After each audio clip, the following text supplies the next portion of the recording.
Ven Espíritu Divino, manda tu luz desde el cielo. Padre amoroso del pobre, don en tus dones espléndidos, luz que penetras las almas, fuente del mayor consuelo. Ven dulce huésped del alma, descanso de nuestro esfuerzo, tregua en el duro trabajo, brisa en las horas de fuego, gozo que enjuga las lágrimas y reconforta en los duelos. Entra hasta el fondo del alma, divina luz, y enriquécenos. Mira el vacío del hombre si tú le mira el vacío del pecado cuando no envías tu aliento. Riega la tierra en sequía, sana el corazón enfermo. Lava las manchas, infunde calor de vida en el hielo. Guía al espíritu indómito, guía al que tuerce el sendero. Reparte tus 7 dones según la fe de tus siervos. Por tu bondad y tu gracia, dale al esfuerzo su mérito. Salva al que busca salvarse y danos tu gozo eterno. Amén. Vamos entonces a considerar hoy en esta catequesis lo que son los 5 mandamientos de la Iglesia. Vamos a explicar a cada uno de ellos a partir de la Sagrada Escritura, de lo que la Sagrada Escritura nos enseña y que la Iglesia los ha recogido de una manera especial en esto que llamamos los 5 mandamientos de la Iglesia. El primero es oír misa entera los domingos y fiestas de precepto, que también llamamos como fiestas de guardar. El segundo es confesar los pecados mortales al menos una vez al año y en peligro de muerte, y si se ha de comulgar. El tercero es comulgar por Pascua de Resurrección. El cuarto es ayunar y abstenerse de comer carne cuando lo manda la Santa Madre Iglesia. Y el quinto es ayudar a la Iglesia en sus necesidades. Vamos a empezar entonces con el primero de los mandamientos de la Santa Madre Iglesia. Y el primero es oír misa entera los domingos y fiestas de precepto. Y vamos a partir del libro del Éxodo, en el capítulo 20. Vamos a tener varios textos de la Escritura, si quieren tener su Sagrada Escritura ahí, para que también lo vayan leyendo y así podemos ir compartiendo. Está en Éxodo 20, versículos del 8 al 11. Dice: acuérdate del sábado para santificarlo.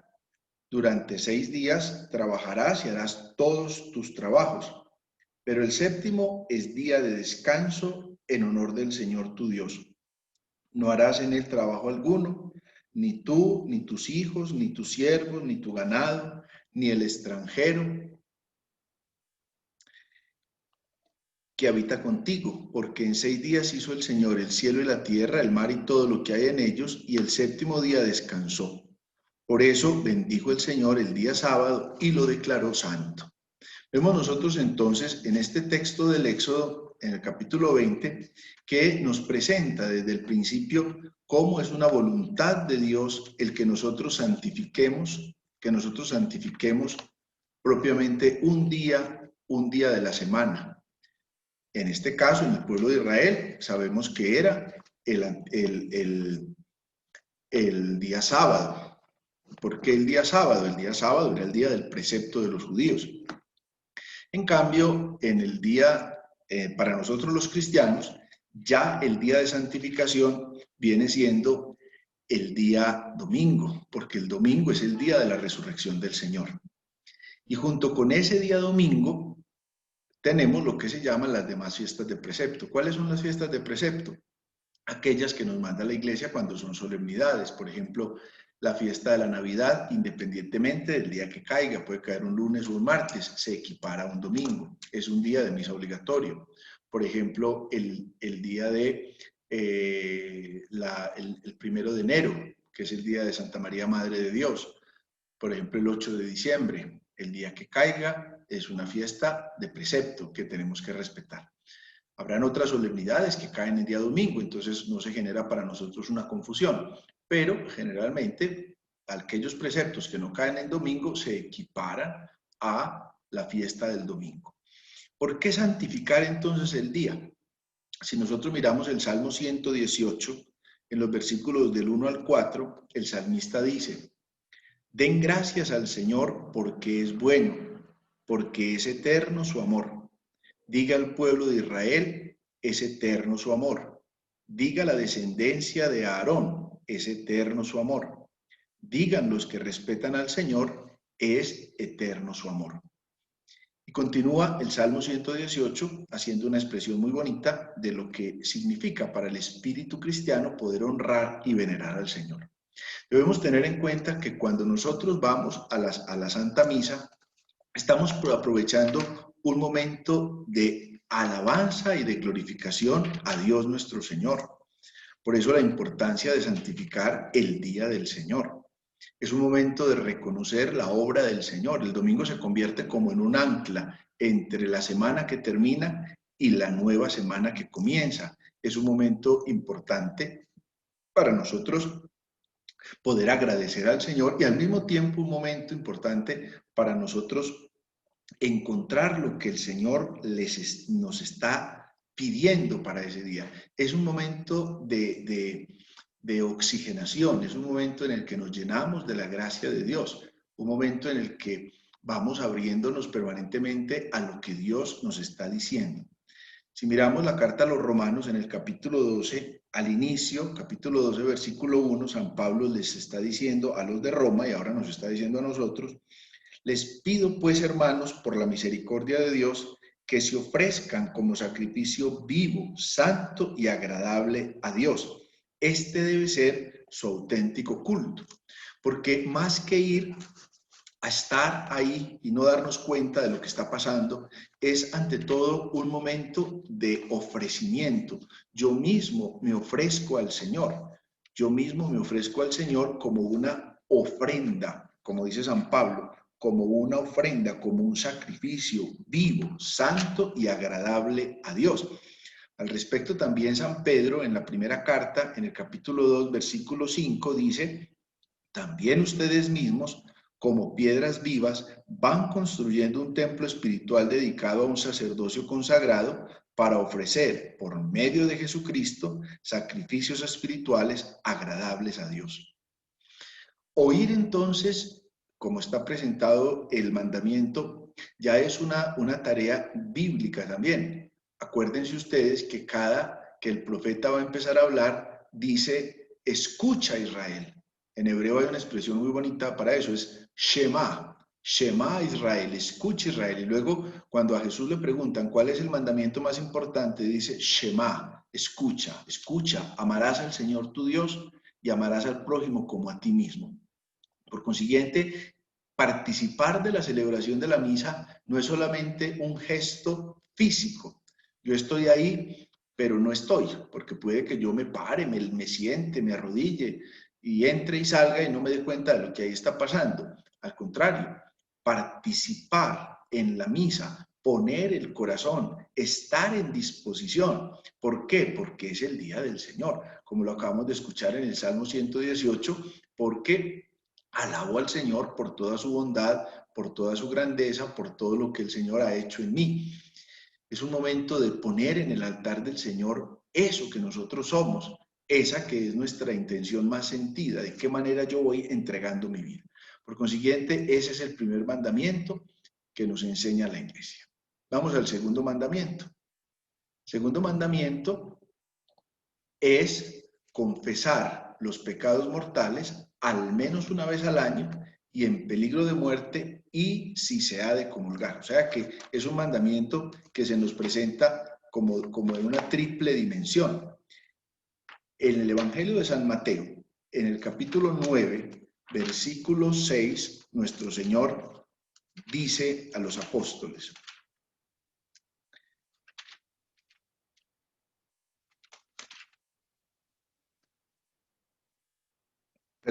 nuestro Señor les dice al paralítico sanado: ahora sabrán que el Hijo del Hombre tiene poder en la tierra para perdonar los pecados.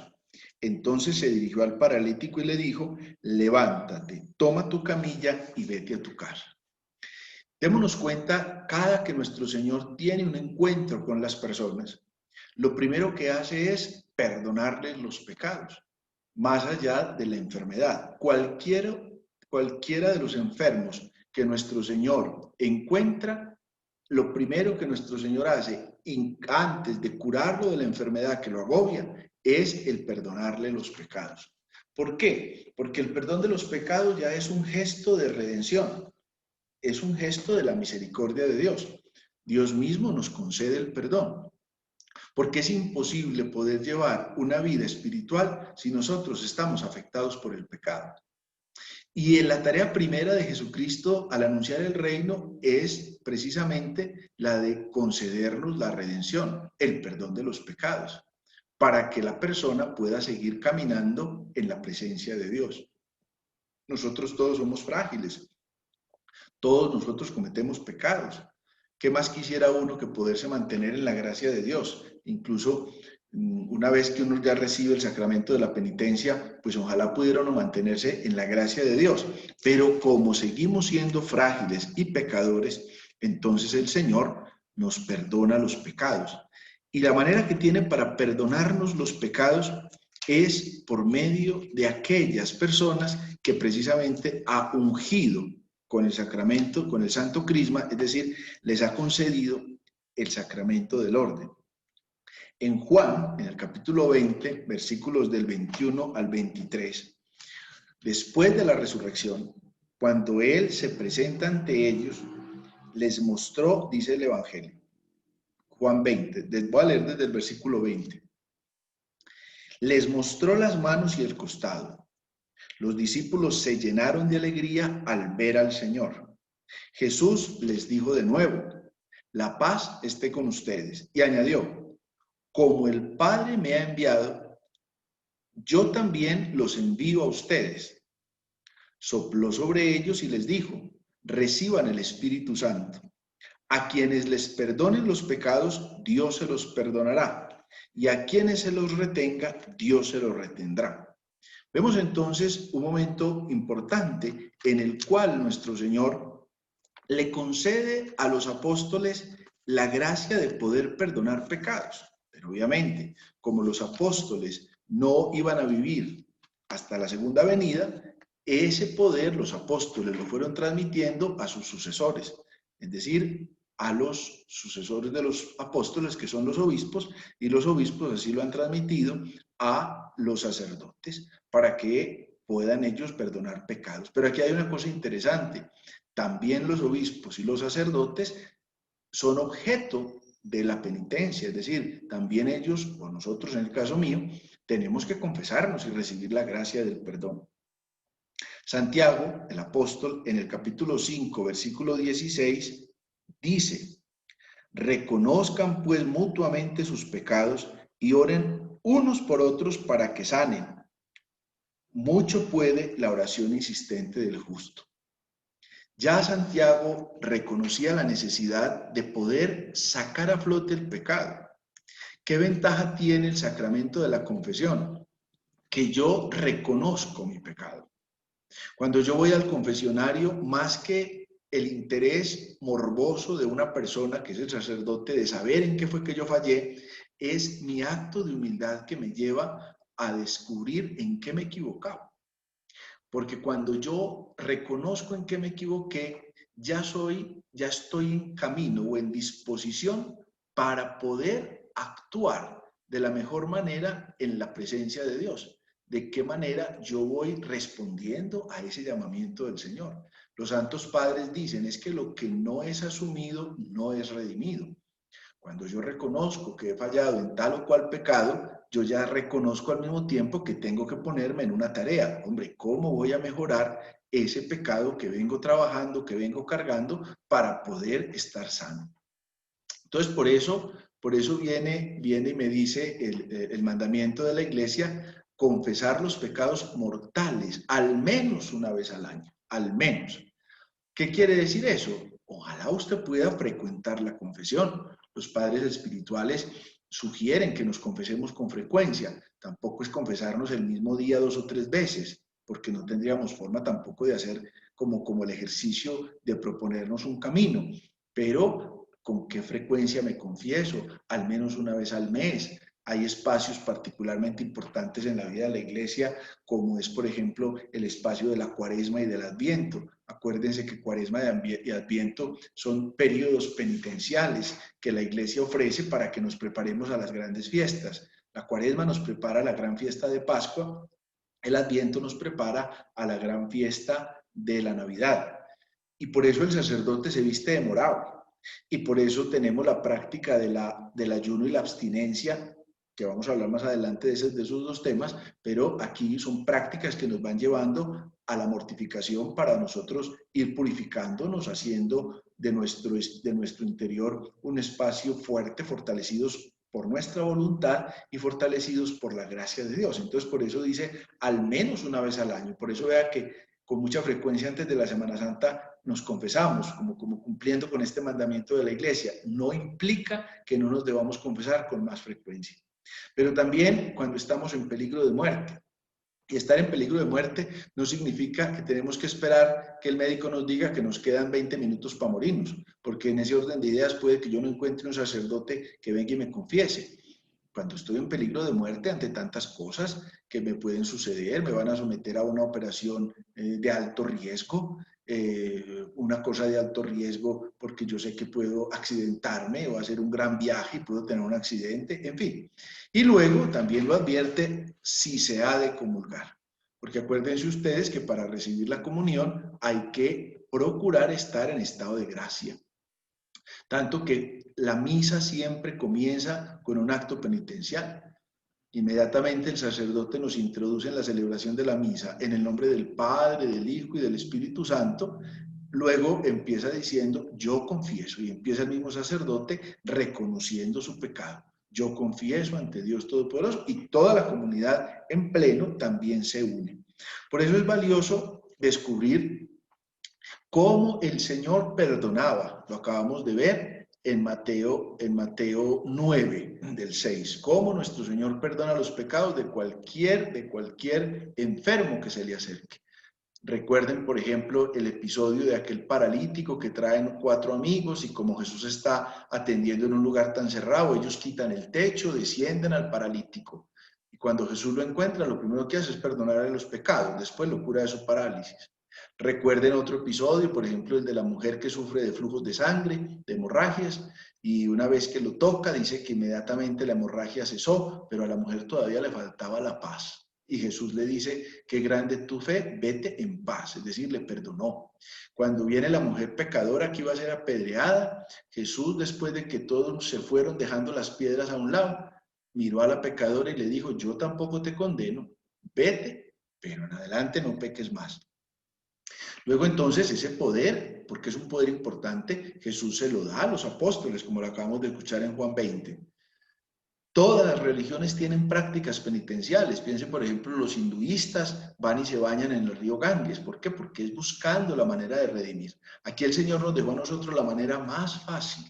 Es ir donde otro pecador como yo, porque el sacerdote es otro pecador como yo, pero revestido de la gracia de Dios para perdonarme los pecados. Y por eso cuando el sacerdote me está perdonando los pecados, me los está perdonando por los méritos de Cristo. Independientemente de que yo esté en pecado mortal, cuando lo estoy confesando a usted, yo no soy el que perdono, es Cristo el que perdona por medio mío. A veces hay personas que buscan pues unas prácticas sanadoras muy raras, van y se hacen soplar humos o velas o esencias, van y se hacen leer limpiar el aura o no sé qué cosas se llama, y cosas tan sencillas como la confesión, poder entrar al sacramento de la confesión y que el sacerdote pronuncie sobre mí las palabras de la absolución y volver a quedar como el día del bautismo, es una obra muy grande. Muchas veces lo he dicho, ¿por qué los ángeles no nos confiesan? Porque eso también me lo han preguntado. Los ángeles no nos entenderían. Gracias a mi Dios que puso a hombres como yo, pecadores y frágiles, para que nos pudieran entender. Por eso, más allá de la palabra de aliento que el sacerdote puede darme en la confesión, lo que interesa es la absolución que el sacerdote me da para perdonarme todos los pecados. Ahí tenemos entonces el segundo mandamiento de la Iglesia. Vamos al tercer mandamiento de la Iglesia. El tercer mandamiento es comulgar, por lo menos por Pascua de Resurrección. Si bien es cierto que el primer mandamiento nos mandaba a participar de la Santa Misa, oír misa entera los domingos y fiestas de guardar, el Evangelio de San Mateo ya nos está pidiendo o nos está invitando a participar sacramentalmente de esa comunión. Lo que más falta seguramente les ha hecho durante esta cuarentena a ustedes no es oír la Santa Misa, porque gracias a los medios de comunicación, a esta tecnología, pues yo creo que todos los sacerdotes, o al menos la mayoría, han podido hacer obras y milagros pues para poder llevar la Santa Misa a la casa de todos, pero lo que más falta nos ha hecho, pues a mí no porque yo celebro y comulgo, pero seguramente para la mayoría de ustedes lo que más falta les ha hecho y que lo van a disfrutar con mayor alegría cuando puedan volver a la iglesia es poder comulgar.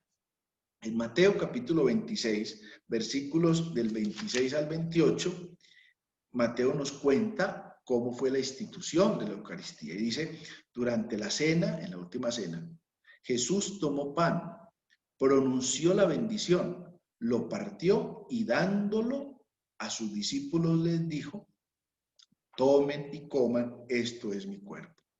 Tomó luego un cáliz y después de dar gracias lo dio a sus discípulos diciendo, beban todos de él, porque esta es mi sangre, la sangre de la alianza que se derrama por todos para el perdón de los pecados. Es un momento muy especial. Es el momento en que los apóstoles hicieron la primera comunión. El momento en que ellos de Cristo mismo recibieron su cuerpo y su sangre para poder participar plenamente de ese misterio salvífico que es la Eucaristía. Obviamente, yo puedo ir a la Eucaristía y no comulgar, sí. Si yo estoy en pecado mortal, no debo acercarme a comulgar, no puedo comulgar, no tengo forma de comulgar. Cuando estoy viviendo en un pecado manifiesto, públicamente, es decir, pues yo estoy obstinado en un pecado, entonces no puedo comulgar. Mientras esté en esa realidad de pecado, no puedo comulgar, ¿cierto? Por eso es importante cuando las personas están viviendo en unión libre. ¿Por qué no pueden comulgar? Porque todavía no están bajo la gracia del sacramento del matrimonio. Pero eso no significa que estén excomulgadas, porque a veces confundimos una expresión. Una cosa es que yo no pueda comulgar y otra cosa es que yo esté excomulgado. No puedo comulgar porque estoy en un pecado grave. Estar excomulgado ya es que estoy sancionado por la iglesia por alguna cosa rara. Los que están viviendo divorciados y están viviendo con otra persona nunca están excomulgados. No pueden comulgar hasta que no organicen su condición matrimonial. Luego Juan en el capítulo 6, versículo 53, ¿qué nos dice? Cuando Jesús está hablando del pan de vida, yo les aseguro que si no comen la carne del Hijo del Hombre y no beben su sangre, no tendrán vida en ustedes. O sea, Jesús ya está advirtiendo la necesidad de comer, de comulgar. Tengamos en cuenta que cuando uno comulga bajo una de las dos especies, del pan o del vino, está comulgando completamente. Porque muchas veces me han preguntado, pero ¿por qué no comulgamos todos los fieles con el pan y con el vino? Porque obviamente comulgar con el vino es más engorroso para poder comulgar todos. Fíjese ahora el tema de poder, pues uno puede, en el tema de la comunión del pan, pues el pan se puede conservar. En cambio, el vino no se puede conservar porque el vino se daña muy fácil. Por consiguiente, si se daña la materia, se pierde la presencia. De ahí que cuando una hostia consagrada se remoja en agua, perdió la presencia, perdió la materialidad, perdió la presencia. Entonces, por eso todos comulgamos bajo una sola especie. Incluso si usted solo comulgara con la sangre de Cristo, ya comulgó al Cristo total. Si por un motivo u otro, cuando a una persona la operan de una cosa de la boca, que no puede recibir nada porque le arreglan el mentón o algo, esa persona pues solo podría comulgar con el cáliz. Cuando una persona sufre de una enfermedad que se llama la celíaca, que no admite ninguna harina, puede tener autorización solo para comulgar con el vino y está comulgando el vino del cuerpo total. Pero como la comunión es importante, porque Jesús mismo lo dice, si no comen la carne del Hijo del Hombre y no beben su sangre, no tendrán vida en ustedes. Si vamos a los Hechos de los Apóstoles, en el capítulo 2, versículos 42 y 46, vemos cómo ya la primitiva comunidad vivía esta experiencia de comunión.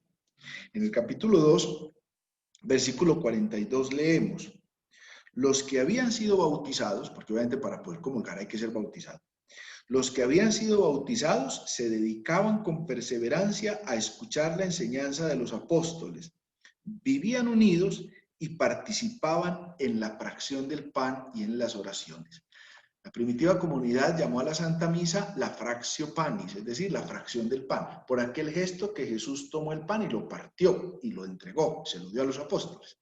Entonces, la fractio panis es el momento, es como llamaban la Eucaristía en la iglesia primitiva. Por eso ustedes no van a encontrar en la Sagrada Escritura, en el Nuevo Testamento, ninguna palabra que hable de la Santa Misa. No existe, esa expresión es posterior, porque misa viene de mesa, o más bien, mesa viene de misa.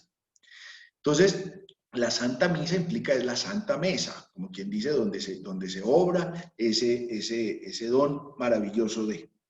Y el versículo 46 de esos Hechos de los Apóstoles 2 decía además, hablando de los cristianos, vendían sus posesiones y haciendas y las distribuían, con perseverancia acudían diariamente al templo, partían el pan en las casas y compartían los alimentos con alegría y sencillez de corazón. O sea, mostraba cómo ya ese momento de comunión sacramental nos unía a todos los demás hermanos. Pero era un momento importantísimo. Cuando yo comulgo, entonces me estoy convirtiendo en un altar para Cristo. Cuando yo comulgo, estoy haciendo que todo mi cuerpo sea una oportunidad para que Dios more en mí. Por eso dice San Buenaventura, santo que celebramos hace poquito, oh sagrado banquete del cual uno se alimenta de Cristo, el alma se nos llena de gracia y se nos da una prenda de nuestra futura gloria. Otro autor más reciente, de hace unos 50, 60 años, Teilhard de Chardin, nos dice cómo se va produciendo en nosotros una eucaristización. No es una palabra castiza, sino una palabra que castizaron, digámoslo así. Entonces se produce una eucaristización de mi propio ser se convierte en Eucaristía, gracias a la Eucaristía que va recibiendo. En los mismos Hechos de los Apóstoles, en el capítulo 20, versículo 7, leemos, el domingo nos reunimos para la fracción del pan. Pablo, que tenía que irse al día siguiente, les estuvo hablando y prolongó su predicación hasta medianoche. Para que después no digan que yo predico largo. Vea que Pablo los dejó a todos los cristianos hasta la medianoche en una misa. O sea, que el día de mañana si se le van a quejar al obispo, quéjense de Pablo porque predicaba muy largo. Bueno, pero aquí, fuera de la chanza, lo que interesa es que era el domingo, en el día en que la comunidad se reunía para la fracción del pan. La iglesia nos dice, comulgue por lo menos por Pascua de Resurrección. No significa que no deban comulgar los otros días.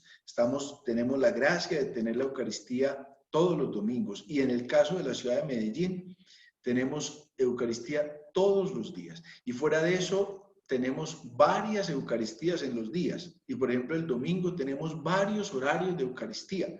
El que el domingo no vaya a misa, al menos en Medellín, no, en el fondo, bueno, a menos de que esté enfermo, que haya una cosa grave, pero la mayoría de veces puede ser como pereza, ni por la mañana, ni al mediodía, ni por la noche. Aquí nada queda lejos. Fíjese cómo, gracias a Dios, quién sabe hasta cuándo, pero gracias a Dios tenemos tantas iglesias que están con sacerdotes y que pueden celebrarnos la Eucaristía. Entonces, privarnos de la comunión ya es de por sí una gran tristeza, porque estamos privándonos de una gracia muy importante.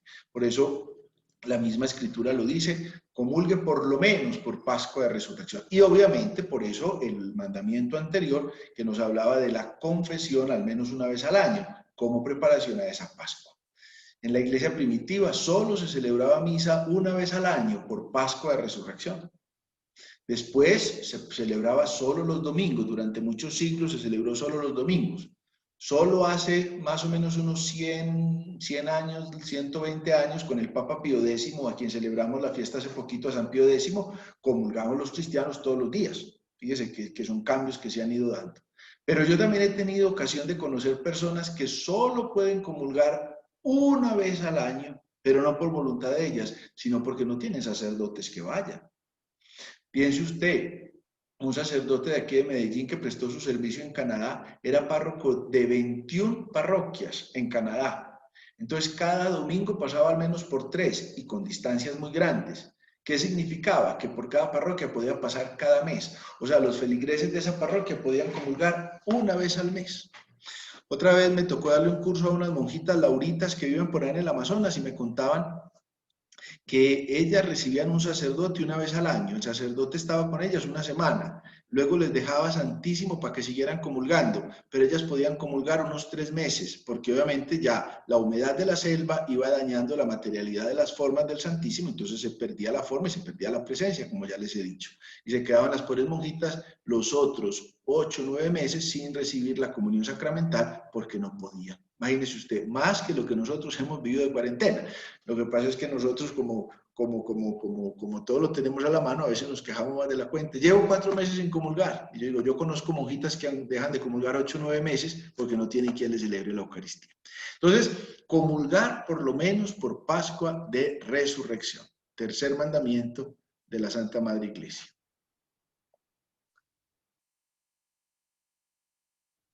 No quiere pasar esto. Cuarto mandamiento, ayunar y abstenerse de comer carne cuando lo manda la Santa Madre Iglesia. Vamos, habría muchos episodios de la Sagrada Escritura, del Evangelio particularmente. Yo les quiero invitar a que nos concentremos en Lucas, en el capítulo 4, versículo 2, es el que nos narra lo que sucede después de que Jesús es bautizado. Después de que Jesús es bautizado, acuérdense ustedes, entonces Jesús regresó del Jordán lleno del Espíritu Santo, dice Lucas 4, 1, y en el 2 dice, donde el diablo, entonces, Jesús regresó del Jordán lleno del Espíritu Santo, el Espíritu lo condujo al desierto, donde el diablo lo puso a prueba durante 40 días. En todos esos días no comió nada y al final sintió hambre. Fíjese, Jesús mismo él mismo se muestra ayunando. El ayuno en su propia vida es una realidad. Porque ¿para qué sirve el ayuno? ¿Para qué sirve la abstinencia? Para formar mi voluntad, para formar mi carácter. ¿Por qué? Porque me privo de alguna cosa, en este caso de alimento que me gusta, me privo de esa manera para poder fortalecerme interiormente. Por eso Jesús en el Sermón de la Montaña, cuando nos está enseñando el modo de vivir, en el capítulo 6, estoy hablando del Evangelio de San Mateo, no se los escribí ahí, pero se me pasó. En Mateo capítulo 6, versículos del 16 al 18, dice, cuando ayunen, no anden tristes como hacen los hipócritas, que desfiguran su rostro para que la gente vea que ayunan. Les aseguro que ya han recibido su recompensa. Tú, cuando ayunes, perfúmate la cabeza y lávate la cara, de modo que nadie note tu ayuno, sino tu Padre que está en lo escondido. Y tu Padre que ve en lo escondido, te recompensará. Tengamos en cuenta que la práctica del ayuno no fue una práctica que se inventó nuestro Señor Jesucristo. El ayuno hace parte de la realidad de las grandes religiones. Los judíos ayunaban. Los hinduistas ayunan, los budistas ayunan. O sea, el ayuno hace parte, digámoslo así, de las grandes religiones del mundo. Obviamente, nuestro Señor también nos da unas claves dentro del ayuno que nosotros como cristianos tenemos que realizar. Y por eso nos está diciendo, no pongan cara de tristes, ni se vayan contándole a todo el mundo que están ayunando. ¿Por qué? Porque el ayuno es el ofrecimiento que yo le hago al Señor. El ayuno tiene que ser intencionado, es decir, yo tengo el propósito de hacer ayuno. No es que como yo hoy me levanté, me cogió la noche, a duras penas me alcancé a bañar, tengo que salir para el trabajo. Llegué al trabajo y estaba la oficina llena, atendí todo lo que fuera y al mediodía solamente a esa hora vengo a tomarme un cafecito con leche o a almorzar. Ah, bueno, entonces aprovechemos que esta mañana no almorcé nada, entonces le ofrecí al Señor el ayuno. Usted no estaba haciendo ayuno, usted no tenía esa intención, que le tocó quedarse en ayunas. Eso es otra cosa, como cuando uno se tiene que ir a hacer un examen de sangre. El ayuno no se lo ofrece al Señor. Te ofrezco, Señor, este ayuno que estoy haciendo por una u otra realidad. Esa práctica la vemos nosotros en la primitiva comunidad. Hechos de los Apóstoles, en el capítulo 13, versículo 3, nos están contando cuando enviaron a Pablo y a Bernabé. Y entonces dice la Escritura, entonces los apóstoles, después de ayunar y orar, les impusieron las manos y los despidieron. Fíjese usted, cómo el envío misionero que hicieron de Pablo y Bernabé está antecedido de un ayuno que es ofrecido a Dios, que tiene que ser ofrecido desde el fondo del corazón. porque si no se ofrece desde el fondo del corazón no sirve para nada. Por eso el profeta Isaías dice, ¿de qué me sirven sus ayunos, sus inciensos, sus libaciones, si su corazón está lejos de mí? No sirve para nada. Por eso el ayuno que agrada a Dios es el ayuno que brota del corazón y que tiene que ver con la verdad, que tiene que ver con la justicia, en fin. Lo mismo va a ser, por ejemplo, más adelante en Hechos capítulo 14, versículo 23, dicen, designaron responsables en cada iglesia y después de orar y ayunar, los encomendaron al Señor en quien habían creído. Démonos cuenta que la práctica de la oración y del ayuno van unidas. Son muchos los episodios, yo aquí no les puedo poner todos los episodios de la Sagrada Escritura que nos hablan del tema, pero son muchos los episodios que nos muestran cómo es una realidad espiritual. ¿Qué diferencia hay entre ayuno y abstinencia? Que el ayuno es más radical. La abstinencia es, me abstengo de comer algo. Particularmente la iglesia nos manda la abstinencia de carne. Sobre todo, ¿por qué? Porque en la mayoría de los seres humanos la carne se convierte en un elemento vital.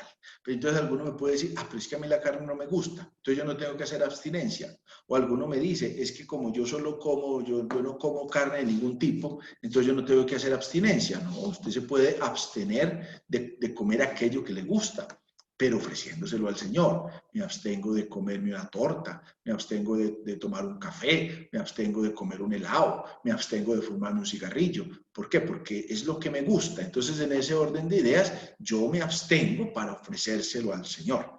De manera que el ayuno y la abstinencia van de la mano. Los días que la iglesia nos manda el ayuno son el miércoles de ceniza y el viernes santo. Los otros viernes, particularmente los viernes de Cuaresma, los viernes de Adviento y todos los viernes del año, porque los viernes tienen un carácter espiritual, penitencial, perdón, la iglesia nos pide hagamos una abstinencia. Pero otra cosa especial, pensando también en los pobres. Por eso recuerden que el miércoles de ceniza o antes del miércoles de ceniza en la iglesia nos repartieron unas alcancías, que eran las alcancías que llamamos para la colecta de la campaña de la comunicación cristiana de bienes, que es la que damos a los más pobres, que seguramente todos las tienen en las casas, porque como no hubo Semana Santa con la iglesia abierta, las alcancías se quedaron en las casas. Ya vendrán las alcancías otra vez ahora que volvamos a abrir la iglesia. Pero esas alcancías, ¿qué objetivo tenían? Que eran los frutos de mi privación, el fruto de mi ayuno y el fruto de mi abstinencia. Es que yo me privé de comerme un pastelito de pollo. El dinero de ese pastel de pollo se lo ofrezco a los pobres. Entonces, fíjense cómo una cosa va conectada con la otra. Y obviamente yo le ofrezco al Señor este ayuno, esta abstinencia que estoy teniendo. Y vamos al último de los mandamientos de la iglesia, que es ayudar a la iglesia en sus necesidades. Y aquí me remito a dos textos del Antiguo Testamento y luego a uno del Nuevo Testamento. En el Antiguo Testamento está el texto del Éxodo, en el capítulo 25, versículos del 1 al 2. El Señor dijo a Moisés, manda a los israelitas que aparten una ofrenda para mí. Ustedes aceptarán la ofrenda que cada uno me presente de corazón. Fíjese qué cosa tan especial. Ya desde el principio, la palabra de Dios nos está mostrando cómo se ofrenda a Dios, pero es una ofrenda que tiene que brotar del mismo corazón. Si la ofrenda no brota del mismo corazón, no sirve para nada.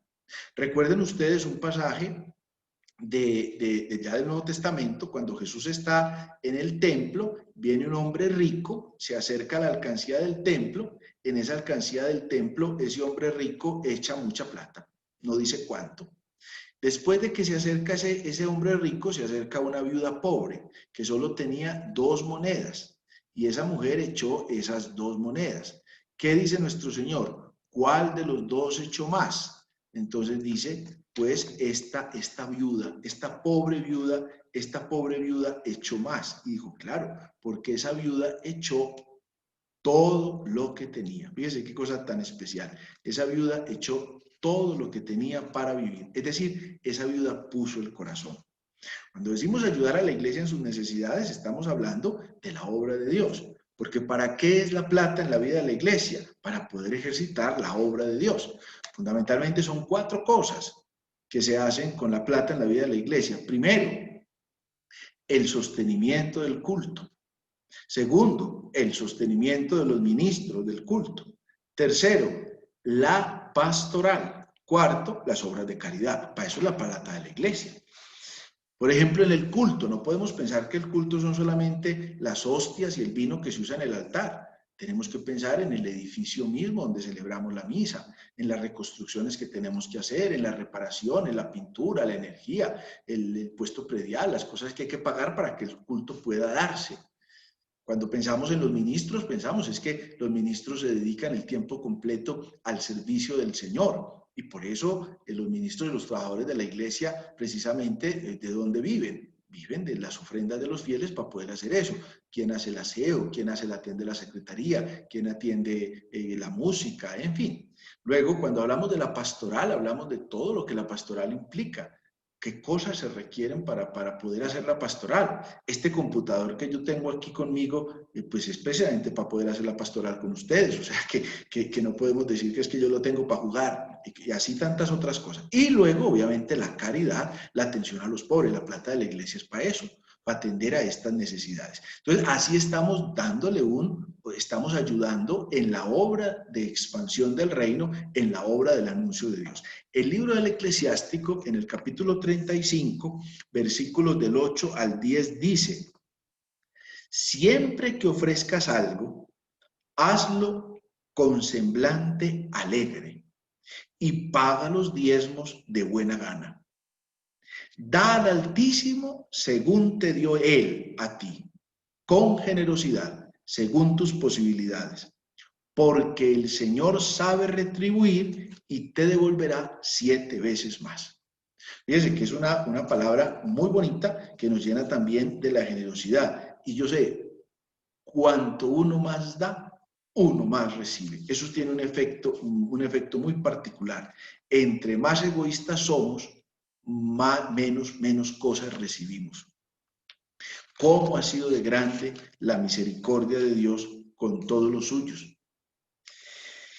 Y finalmente, usando un texto del Nuevo Testamento, en la segunda carta a los Corintios, en el capítulo 8, versículo del 1 al 5, leemos: queremos hacerles saber, hermanos, la gracia que Dios ha concedido a las iglesias de Macedonia, porque han sido muchos los sufrimientos con que han sido probadas, y sin embargo su alegría es tal que a pesar de su extrema pobreza han derrochado generosidad. Porque doy testimonio de que han contribuido según sus posibilidades y aún por encima de ellas, por propia iniciativa. Nos pedían con gran insistencia que les permitiéramos participar en esta ayuda a los creyentes. Superando incluso nuestras esperanzas, se entregaron ellos mismos primero al Señor y luego a nosotros, pues tal era la voluntad de Dios. Fíjense qué expresión tan bonita que utiliza San Pablo para hablar de lo que uno se ofrenda, de lo que uno puede ayudar a Dios, porque tengamos en cuenta que la ayuda que le brindamos a Dios en la iglesia no es solamente una ayuda material. ¿Cómo pensamos nosotros de qué manera contribuimos con nuestro esfuerzo, con nuestra persona? Le dedico el tiempo, le dedico quizá yo sé esta profesión, entonces yo puedo dedicar esta profesión al servicio del Señor, en la iglesia, en los hermanos. Ahí nosotros tenemos que descubrir entonces el sentido que tiene la ayuda a la iglesia en sus necesidades. Partamos entonces de una realidad y es esta. Yo tengo que saber cuándo le estoy dando a la iglesia para la ayuda que tiene la iglesia, o cuándo le estoy dando directamente a un pobre para la ayuda que tiene al pobre. La una no excluye a la otra, las dos son dos realidades distintas. El diezmo, por ejemplo.